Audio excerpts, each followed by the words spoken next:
आप pleasure pleasure pleasure की तरफ जाओगे तो पूरी इंडस्ट्री खड़ी हो जाएगी फिर आपको प्लेजर पे लगाने के लिए। बहुत से प्लेजर ऐसे होते हैं कि जो किसी को देख के आ रहे हैं। मेरा इशारा आप समझ रहे होंगे कि कर प्लेजर कोई और हासिल कर रहा है, हम उसको देख के प्लेजर ले रहे हैं।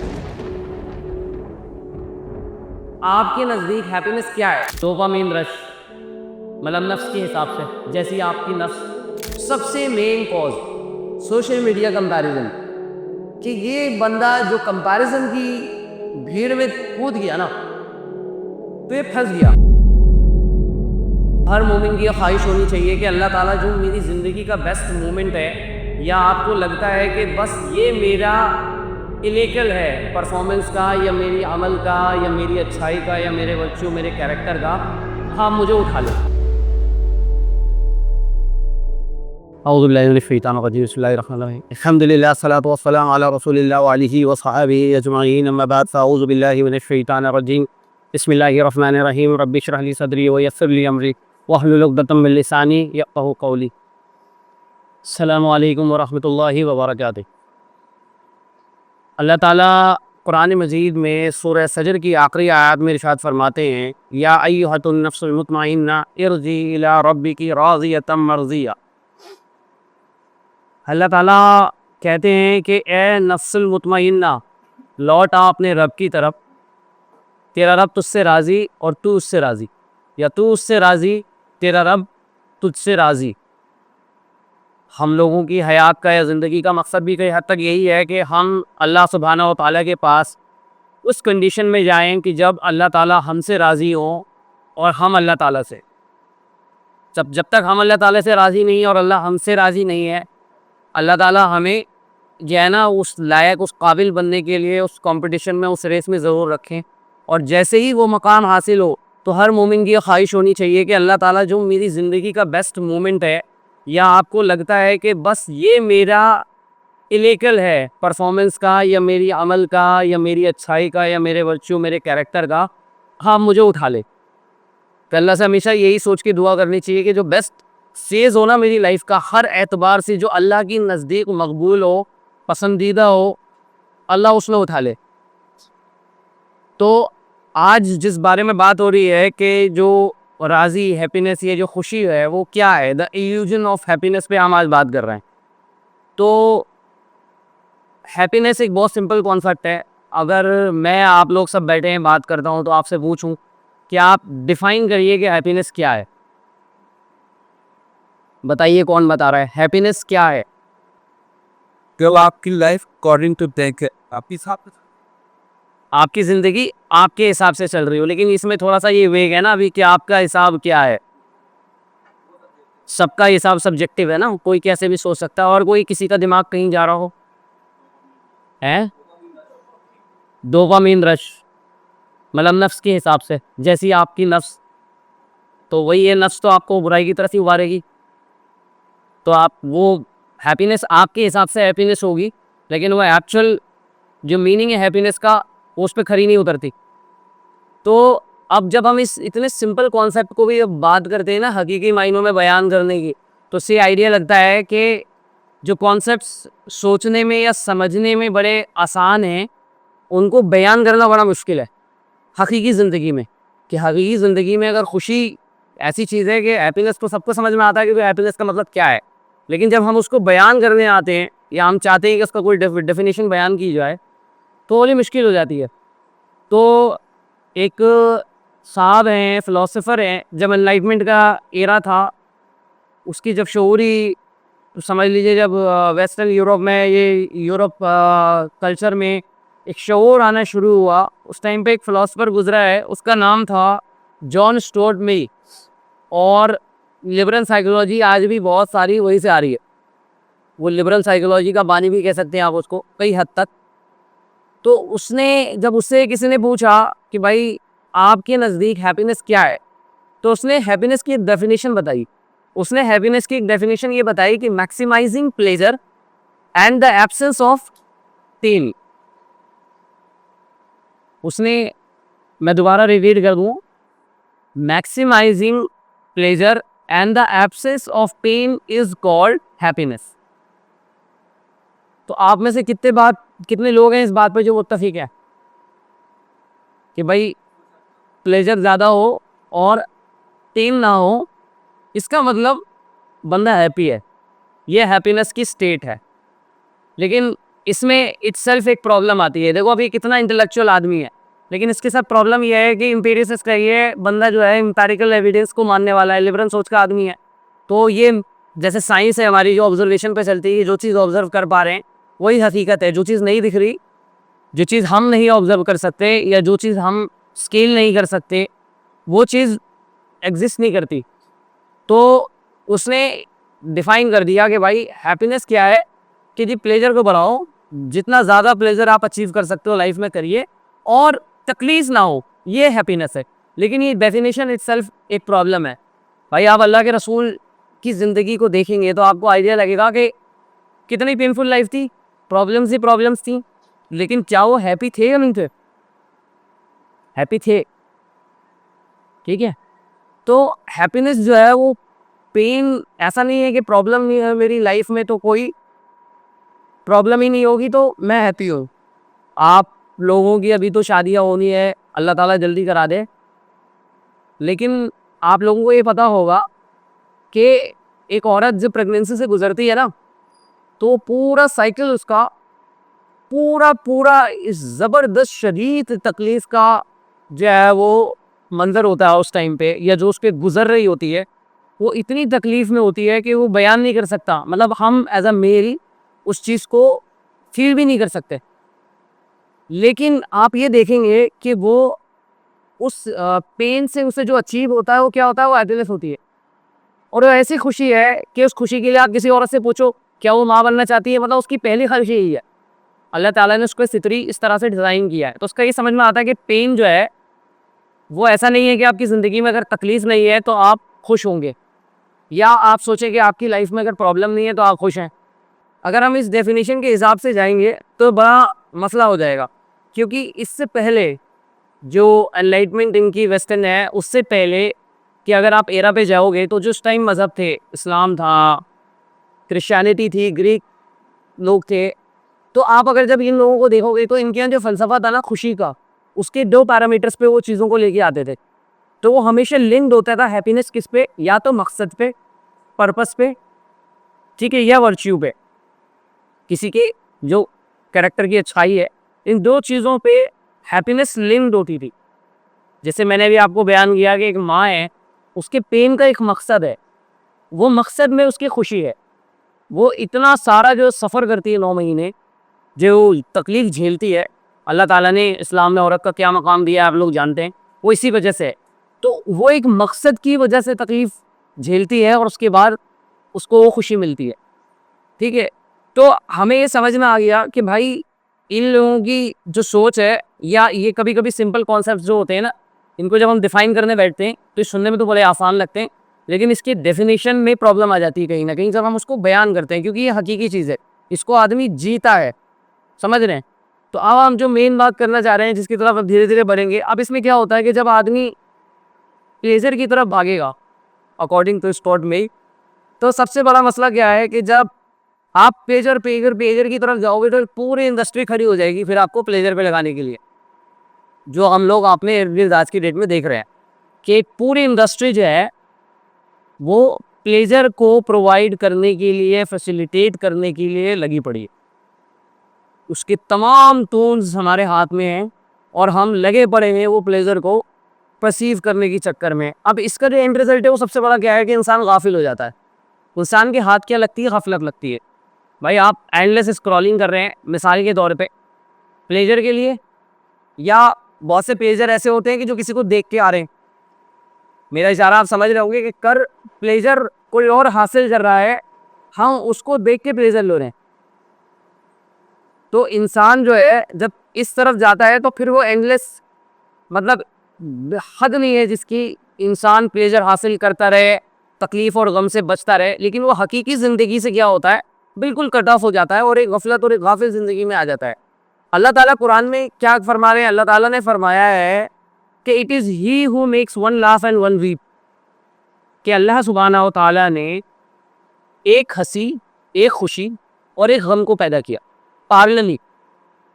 तो इससे हमें एक बात ये समझ में आती है कि जो ज़िंदगी का कॉन्सेप्ट है ना, वो बड़ा पैरेलल बैलेंस चल रहा है। किन चीज़ों पे मबनी है? खुशी और गम।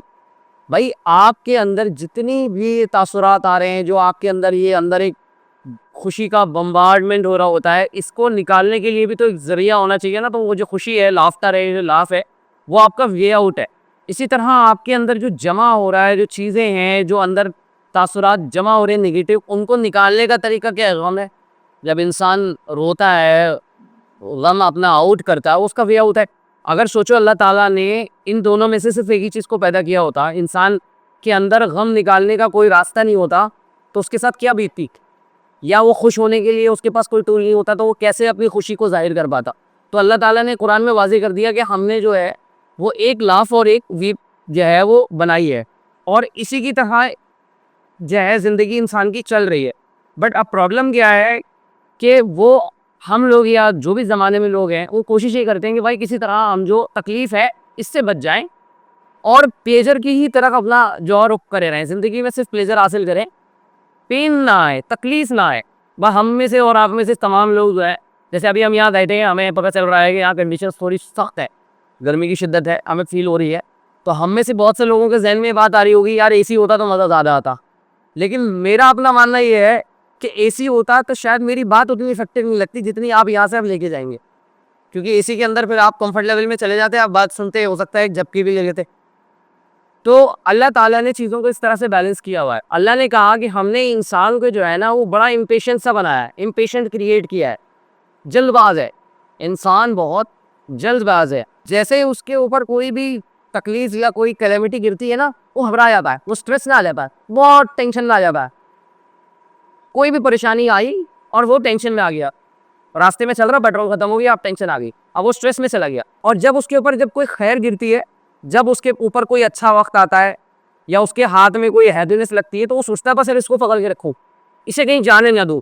ये जो लाइफ को मेरा सेज चल रहा है ना, बेहतरीन, जिसके अंदर सब कुछ बढ़िया है, ये मेरे हाथ से ना छूट जाए। तो उसको ना छूटने देने के लिए वो हर पैतरा आजमाता है कि ये जो लाइफ में प्लेजर है ये बरकरार रहे।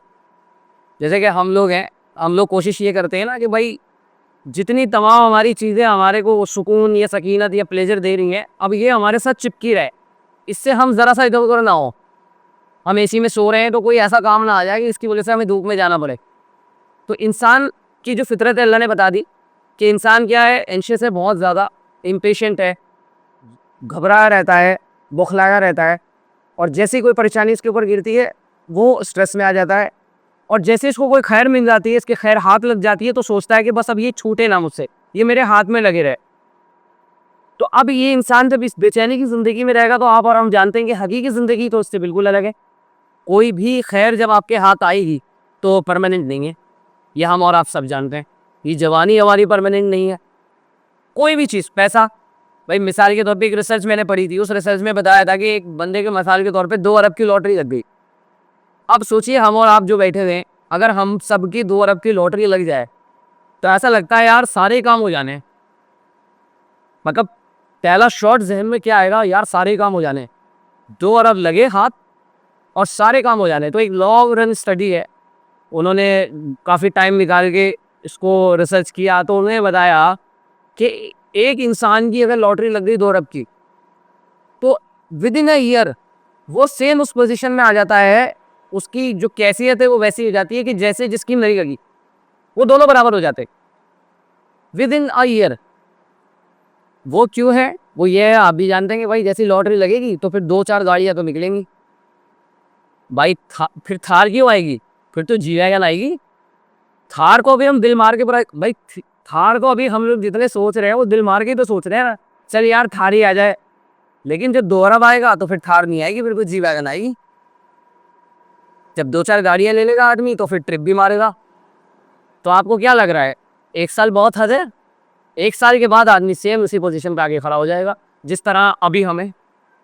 तो इंसान की जो है वो सोच होती है, मतलब इंसान ये सोचता है कि मैं इसको पकड़ लूँ। जैसे हम में से और आपने कितने लोग, मैं उस दौर से गुजरा हूँ, आप भी गुजर रहे हैं, आपको पता होगा जब हम स्कूल पढ़ रहे थे हम सोचते बस ये स्कूल पास हो जाए। मज़े तो कॉलेज वालों के हैं, जो लोग कॉलेज में हैं ज़िंदगी के असली मज़े तो वही काट रहे हैं। बस ये स्कूल ख़त्म हो जाए। जैसे स्कूल ख़त्म हुआ कॉलेज में आ गए, आपको लगा यार ये कॉलेज ख़त्म हो जाए, फिर आएगी इंडिपेंडेंस, फिर लोगों अपनी ज़िंदगी के फैसले खुद, फिर काटूंगा ऐश। ये हर लड़का सोचता है। और जैसे ही वो उससे निकलता फिर वो जॉब आती है, फिर वो सोचता है यार एक बार जॉब मिल जाए। जहाँ जॉब मिल गई और महीने के मेरे पैसे सेट हो गए, फिर तो सबसे पहले रॉयल एनफील्ड लेनी है। तो इंसान जो है ना वो उसके अंदर बेचैनी है। वो जैसे ही एक चीज़ को पाता है वो फ़ौरन नेक्स्ट पे आया। आप यूट्यूब चैनल ले लो, आप यूट्यूब चैनल बनाओ, जहाँ आपके 100-112 सब्सक्राइबर हुए, आप 1000 होने चाहिए। 1000 होते ही विद इन सेकेंड आप कहोगे यार 1000 सब्सक्राइबर, कुछ सब्सक्राइबर होते हैं किसी को बता भी नहीं सकता। 10,000 तो होने चाहिए। 10,000 होते ही फिर 1 लाख, फिर मिलियंस पहुंच गए आदमी। तो मतलब सोचो क्या है, आप सोचो 1 सेकेंड लगता है आपको जो चीज़ अचीव होती है, उसके बाद आप नेक्स्ट पे आ जाते हो। और इंसान को अल्लाह ने ऐसे ही बनाया है। अल्लाह के रसूल की हदीस है ना कि एक वादी पार इंसान को सोने का मिल जाएगा तो वो दूसरे की तलब करेगा, और 2 मिल जाएंगे तो तीसरे की करेगा, और हत्ता उसका आखिरी में पेट किससे भरना है, वो है कब्र की मिट्टी। अल्लाह ने कहा है, अल्लाह के रसूल ने फरमाया ये बात कि इंसान के जो पेट असल भरेगा ना, असल पेट भरने वाली चीज़ जो है बनी आदम की, वो है कब्र की मिट्टी। अब आप ये समझिए कि जो ये आयत मैं अभी आपसे इससे पहले तिलावत कर रहा था, जो मैं बता रहा था, इसमें अल्लाह ताला ने क्या कहा था कि भाई आपके ऊपर आप बेचैन हैं, बेसब्रे हैं, आपके ऊपर कोई परेशानी आती है, आप स्ट्रेस में चले जाते हैं, और उसके बाद क्या होता है, उसके बाद आपके ऊपर जैसी कोई खैर आती है, कोई अच्छी बात होती है, तो आप सोचते हैं अब इसको मैं पकड़ के रखूँ। उसके फ़ौरन बाद अल्लाह ताला क्या फरमा रहे हैं, इल्लल मुसल्लीन, एक्सेप्ट दूज हु प्रे। अब ये बात ना थोड़ी सी समझने के लिए बड़ी, मैं भी बहुत सोच रहा था कि अल्लाह ताला ने यहाँ बात कैसे करी है।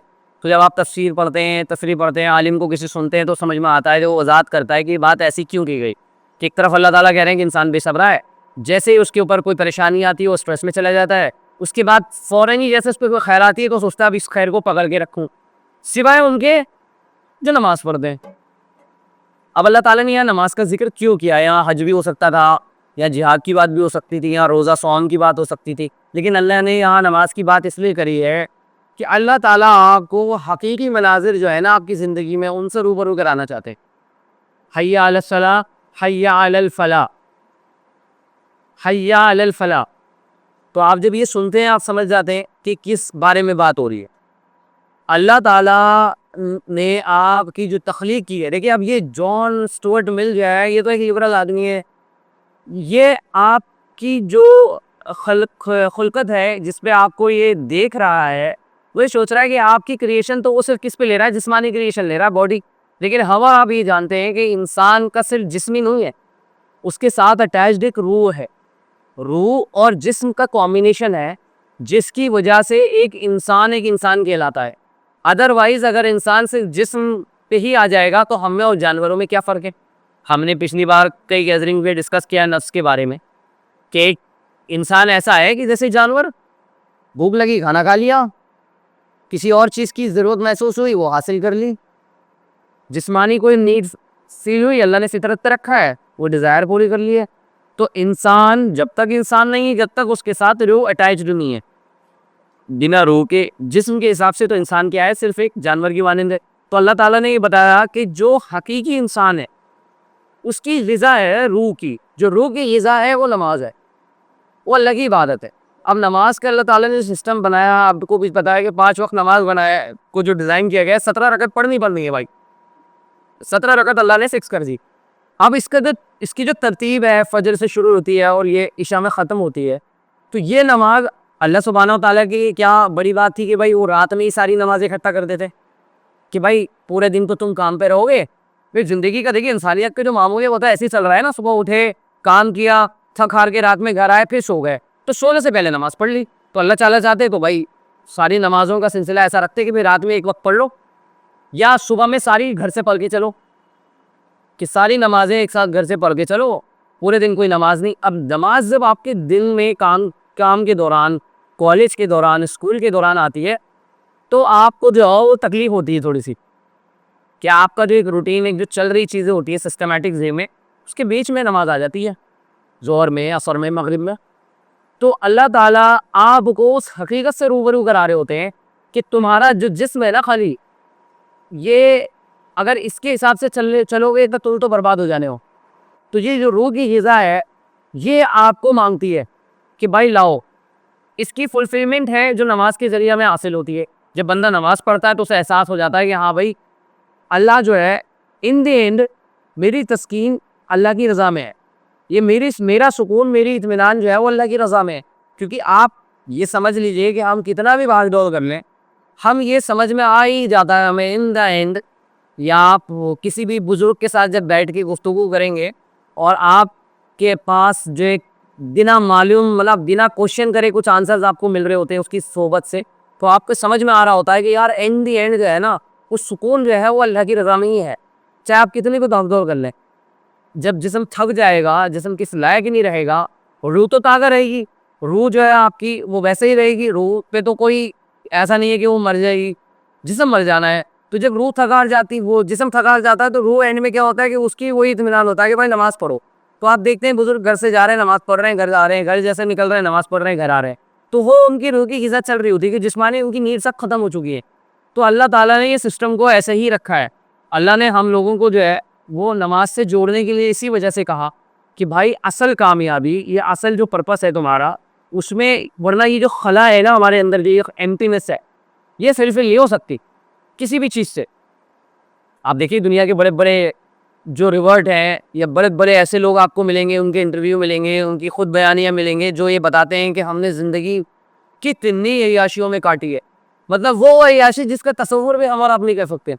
मतलब बहुत से ऐसे नशे होंगे ना जिनके बारे में अभी हमें नहीं पता, या बहुत से ऐसी अनएक्सप्लोर्ड प्लेसेस होंगी, जगहें होंगी जहाँ आदि नहीं गए या जहाँ यूट्यूब नहीं पहुँचा, वो वहाँ भी आ गए। उन लोगों वाले भी स्पोर्ट्स कर लिए, उन लोगों ने वो वाला नशा भी कर लिया, उन्होंने वो लाइफ भी जी ली। उसके बावजूद वो कह रहे यार इत्मीनान नहीं आया। तो इत्मीनान हासिल कैसे हुआ? वो हुआ जी ऐसे ही, क्योंकि जब आप जिस्म जिस्म खेलोगे तो रूह आप छोड़ दोगे, और रूह अगर आपसे छूट गई तो आपको सुकून नहीं मिलेगा। मुसलमान को सबसे पहले यही कॉन्सेप्ट मिल गया कि भाई रूह और जिस्म ये अल्लाह ने साथ रखा है, और इन दोनों की ग़िज़ा अल्लाह ताला ने हमें डिफ़ाइन कर दी है कि भाई जिस्म की ग़िज़ा जो है, ये जिस्म ज़मीन में जाना है, ये जिन चीज़ों से बना है वही चीज़ हमारे जिस्म में है। हमारे जिस्म में वही सब मिनरल्स हैं, वही सब वाइटामिन्स हैं जो ज़मीन में एग्जिस्ट करते हैं। और जब ये जिस्म ज़मीन में जाता है तो वो ज़मीन और अच्छी हो जाती है। लेकिन जो ये रूह है, इसकी ग़िज़ा या ज़माने से नहीं मिलेगी। इसकी ग़िज़ा, या आपको पता है आदम अलैहिस्सलाम की खिलकत कहाँ हुई है, अल्लाह ताला ने रूह कहाँ फूँकी है, तो इसकी ग़िज़ा भी ऊपर से आएगी। तो इसकी ग़िज़ा को हासिल करने का जो वेसल है वो नमाज है, वो तूल नमाज है। अब सबसे बड़ा मसला ये है कि हम जब प्लेजर सीकिंग तूल पे दुनियावी एतबार से घुसते हैं, तो भाई आपको पता है प्रॉब्लम शुरू हो जाती है। और जब हम नमाज की तरफ आते हैं तो हमें लगता है कि हाँ जी कुछ देर ही सही सकीनत हासिल हो गई, थोड़ा सा सुकून आया। तो आपको ये समझ में आ जाता है, खुद ब खुद अल्लाह फितरत से आपको ये समझवा देते हैं कि भाई इसी में निजात है। अब जो प्रॉब्लम है मेन, जो हम हैप्पीनेस को डिफाइन करने जा रहे हैं, जिसके बारे में बात कर रहे हैं, तो अभी सबसे बड़ी एक प्रॉब्लम जो अभी है वो क्या है, वो हम और आप जानते हैं, जो अभी करंट टाइम्स की है, वो है सोशल मीडिया कंपैरिजन। सबसे main cause social media comparison, कि ये बंदा जो कंपैरिजन की भीड़ में कूद गया ना, तो ये फंस गया। मतलब ये ट्रैप है बेसिकली। अब आप ये समझिए कि एक शख्स जिससे आप कंपटीशन कर रहे हैं, उसकी ज़िंदगी बिल्कुल अलग, आपकी बिल्कुल अलग। अल्लाह ने कुरान में कहा है ना कि हमने कुछ लोगों को तुमसे ज़्यादा फजीलत दी है, तुम लोगों से कुछ लोगों को ज़्यादा हमने चीज़ें अता की हैं, लेकिन उसकी तमन्ना मत करो, उसकी ख्वाहिश मत करो। अल्लाह ने मना कर दिया। क्यों मना करा है? क्योंकि अल्लाह को पता था कि इसके बदले आपके हाथ क्या आएगा? हसद। भाई किसी के पास कुछ चीज़ हमसे ज़्यादा है, तो उसको देख के सबसे पहली चीज़ ज़हन में क्या आती है? काश, काश। अच्छा, वो काश आता है कि भाई मैं जिस फैमिली में हूँ, यार काश मैं इस फैमिली की जगह इस फैमिली में पैदा होता। बस वो काश आपके साथ हसद ले जाता है। और आप देखिए हसद, ये जो प्रॉब्लम है कंपैरिजन की, ये सबसे बड़ी प्रॉब्लम है दुनिया की खलकत। ये दुनिया बनने से पहले आप समझ लीजिए, पहली मखलूक अल्लाह की समझ लीजिए जो ये प्रॉब्लम शुरू हुई है, आप जानते हैं। हम और आप तो कुछ भी नहीं है ना। जो इब्लीस है, इब्लीस के इब्लीस बनने का पहले का जो सफ़र है, अगर आप उसके बारे में थोड़ा पढ़ लें, आप जानते भी होंगे कि वो कितना इबादत गुजार था। कुछ जगह नहीं बची थी ज़मीन में जहाँ पर उसका सजदा नहीं किया। हम और अब तो बहुत ठीक है, जब उसके अंदर ये हसद आ गई कि देख के कि अल्लाह ने इसको ज़्यादा कुछ अता कर दिया, अल्लाह ने आदम को शायद कुछ ज़्यादा दे दिया, हसद आ गई। तो जब उस जैसे के अंदर हसद आ सकती है तो हम और आप तो कोई शय नहीं है, हम तो बहुत कमज़ोर हैं। अल्लाह ने कहा ना खुलकुल इंसान गरीफ़ा, अल्लाह ने कहा है कि इंसान को हमने बड़ा कमज़ोर पैदा किया है। तो अब सबसे बड़ी प्रॉब्लम ये है कि जब हम सोशल मीडिया कंपैरिजन की इस पैराडाइम में आ रहे हैं जिसमें हम हैं अभी, जहाँ एंडलेस स्क्रॉलिंग है, एंडलेस पर्सनैलिटीज़ हैं, एंडलेस जो है लग्जरीज़ हैं, एंडलेस फैमिलीज़ और उनकी जो उनके रहने सहन के तरीके हैं, उनके त्योहार हैं, उनके पास मटेरियल है, उनके पास 7 सीरीज़ की कार्स हैं, उनके पास हाई एंड गैजेट्स हैं। अब जब बंदा इन चीज़ों को देख रहा होगा, जब उसको इसका एक्सपोजर मिल गया, मतलब इतनी तादाद में एक्सपोजर मिल गया अगर आपको किसी चीज़ का, तो बड़ नेचुरल है कि आपके अंदर आना ही आना है हसद। आपके अंदर वो काश वाली फीलिंग आनी ही आनी है, ये नेचुरल है। और अगर हम इसको डिनाई कर दें कि नहीं आनी है तो भाई ये हम अपने आप से झूठ ही बोल रहे होंगे शायद, क्योंकि ऐसा होता नहीं है। आप ये कह रहे हैं, मैं ऐसे बहुत से लोगों को जानता हूँ अल्लाह ने जिनको औलाद नहीं दी, और एक शख्स के पास 12 औलाद है। तो आप ये बताइए वो जो जिसके पास औलाद नहीं है वो उससे क्या हसद नहीं करेगा, या उसके दिल में काश की फीलिंग नहीं आएगी क्या, या अल्लाह से वो गिला नहीं करेगा कि यार अल्लाह ताला मैंने क्या ऐसा कर दिया था, या मेरे साथ ही ऐसा क्यों हुआ, या मेरे साथ ही ऐसी ज़्यादती क्यों हुई क्योंकि मुझे औलाद नहीं मिली। लेकिन अल्लाह ताला ने उसी आयत में क्या फरमाया कि तुम नहीं जानते, अल्लाह जानता है। कि आपको अगर अल्लाह ताला ने किसी से कोई चीज़ कम दी है तो उसकी ज़्यादा की तमन्ना उस चीज़ को देख के मत करो। क्यों? क्योंकि अल्लाह जानता है, तुम नहीं जानते। अल्लाह के रसूल ने क्या बताया कि आप अपने से नीचे वालों को देखिए, अपने से ऊपर वालों को देखोगे तो हसद आएगी। लेकिन हम और आप जानते हैं कि हम में से कितने ही लोग हैं जो उस पर अमल कर पाते हैं, क्योंकि हम किस में फंसे हैं? सोशल मीडिया में। आप चाहो ना चाहो आपके सामने जेफ बेज़ोस आने ही आना है। आप चाहो ना चाहो एलोन मस्क की कोई ना कोई वीडियो चल ही रही होगी।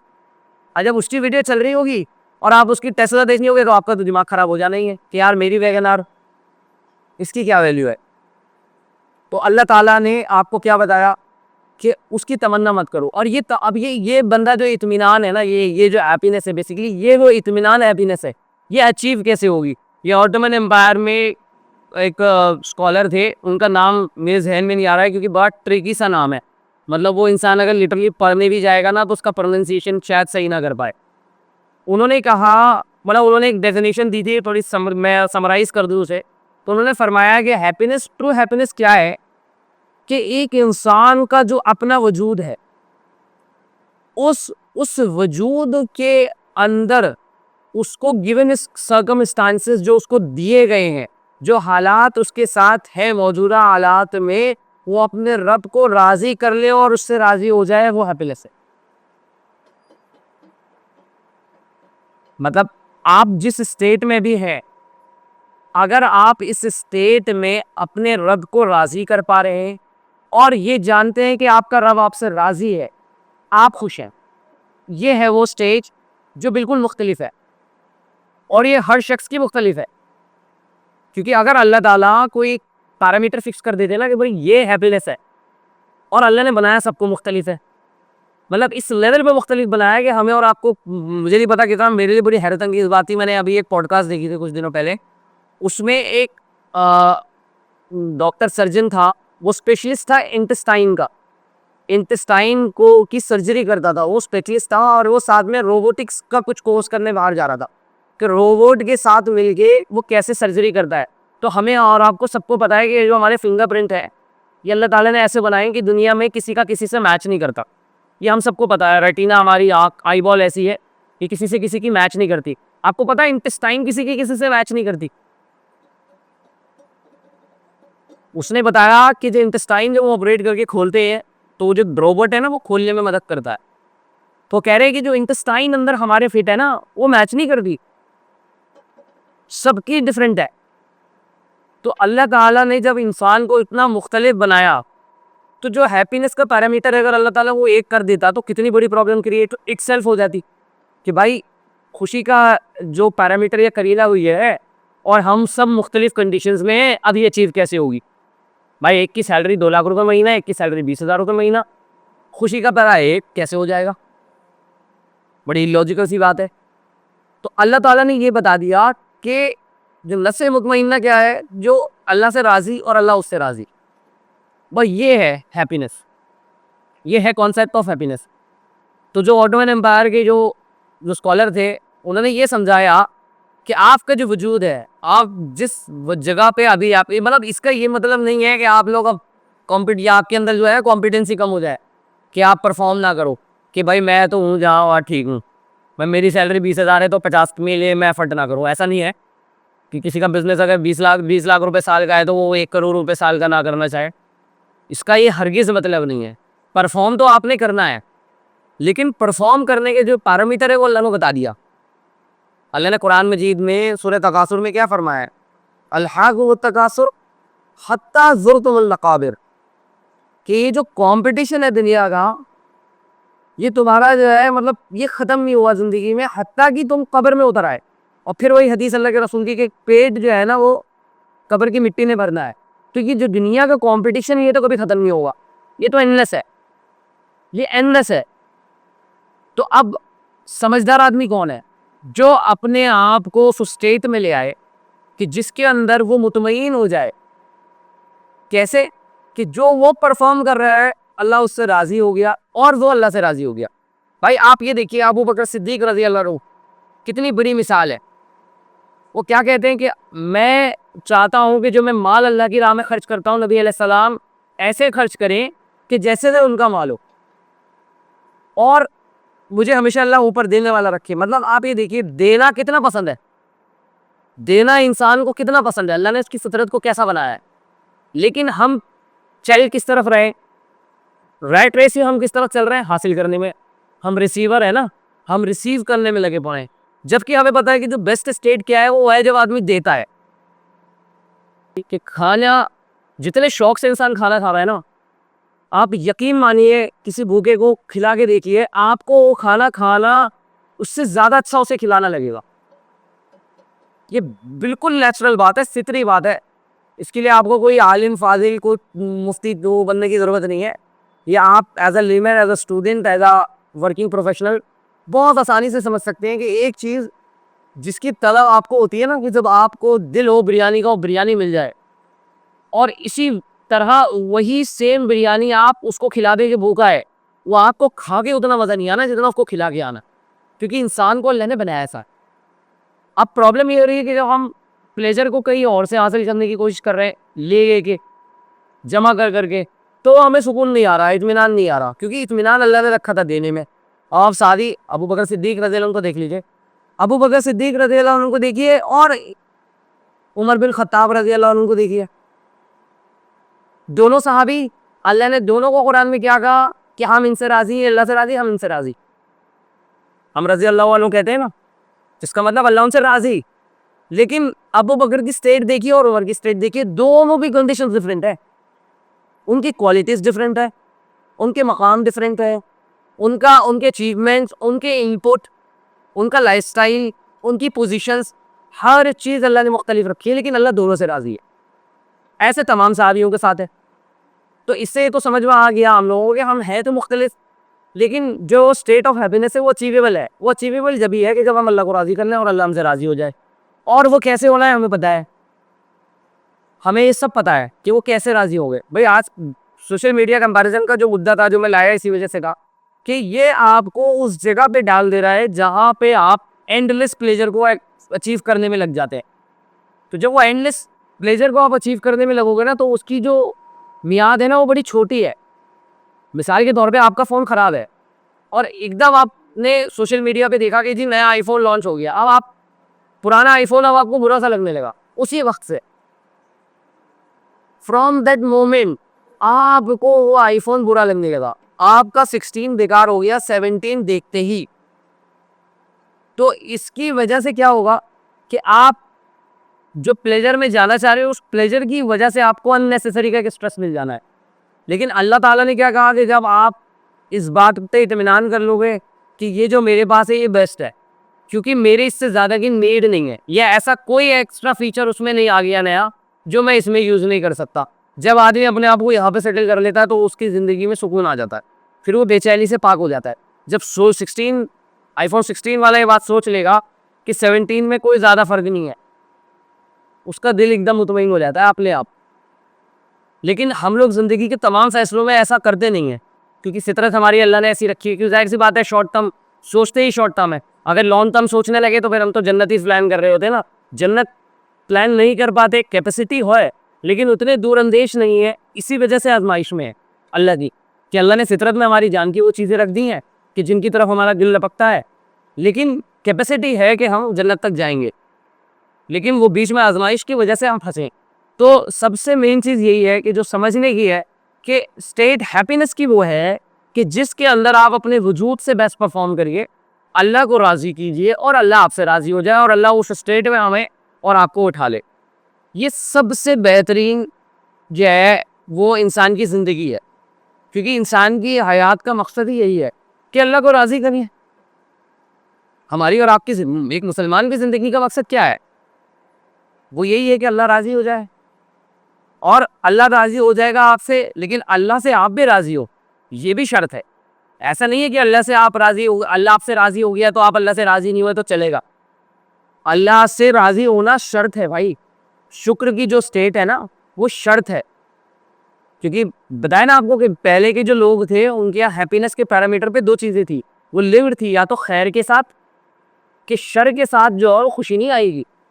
आज की डेट में शर से खुशी आ रही है ना लोगों को।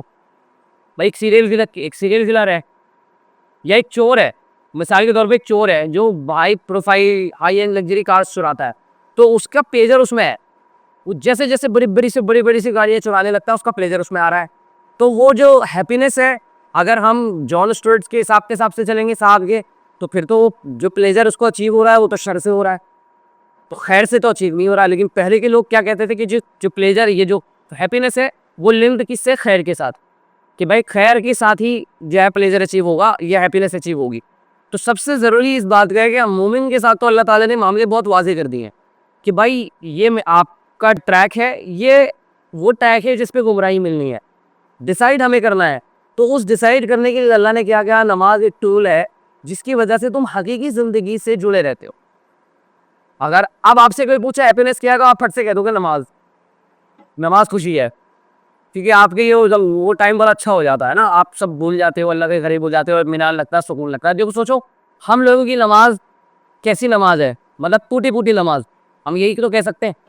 उसमें हमें इतना इत्मीनान मिल रहा है, और अगर हम असल उस नमाज पे पहुंच गए जो वाकई मोमिन की मिराज है, अल्लाह के रसूल ने कहा ना नमाज मोमिन की मिराज है, हम वाकई उस स्टेट में पहुंच गए, या स्टेट अगर हमने वो अचीव कर लिया कि जब अल्लाह के रसूल ने कहा ना कि वो 7 नौजवान जो रोज़े महशर में शेड के नीचे होंगे, उनमें एक वो कौन होगा जिसका दिल मस्जिद में अटका रहता है, जॉब पे है और जहन में बार बार आ रहा है असर असर की जमात, असर की जमात, असर की जमात, मतलब वो ग़िज़ा रूह खुद मांग रही हो।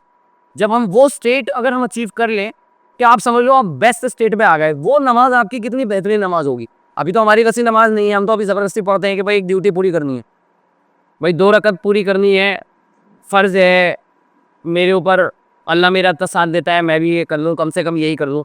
हम इस तरह से ज़ोर ज़बरदस्ती से नमाज़ पढ़ लेते हैं। तो जब हम ऐसी नमाज़ पढ़ते हैं और जब पढ़ के निकलते हैं तो वो 2-3-4 मिनट जो है ना, उस ज़हन और वो जो दिल है ना उस पर असर रहता है, फील हो रहा होता है कि यार है तो सुकून। लेकिन जैसे ही फिर वो 4-5-6 मिनट का विड्रॉल टाइम है, ख़त्म हो जाता है सब। लेकिन अगर हकीकी नमाज हमारी अल्लाह के रसूल जैसी नमाज या सहाबा किराम जैसी नमाज हो जाए, तो फिर तो हम तो उस स्टेट में आ जाएंगे जिस स्टेट में सहाबा थे कि अल्लाह उनसे राज़ी हो गया और वो अल्लाह से राज़ी हो गए। तो इसी वजह से हैप्पीनेस को समझना, उसको अचीव करना, ये फ़र्क इसका दूध का दूध और पानी का पानी करना ना बहुत ज़रूरी है, क्योंकि अल्लाह ताला ने बता दिया कि आपको एक हंसी और एक गम के साथ अल्लाह ने पैदा किया। सुबह है तो रात भी होती है, खुशी है तो गम भी होता है, पैसा आता है तो परेशानी भी आती है। तो इंसान अपने आप को ना ट्यून्ड कर ले, इंसान उसकी तमन्ना ना करे कि जो दूसरों के पास है, क्योंकि अल्लाह जानता है आप नहीं जानते। वमा अलैना इल्लल बलाग।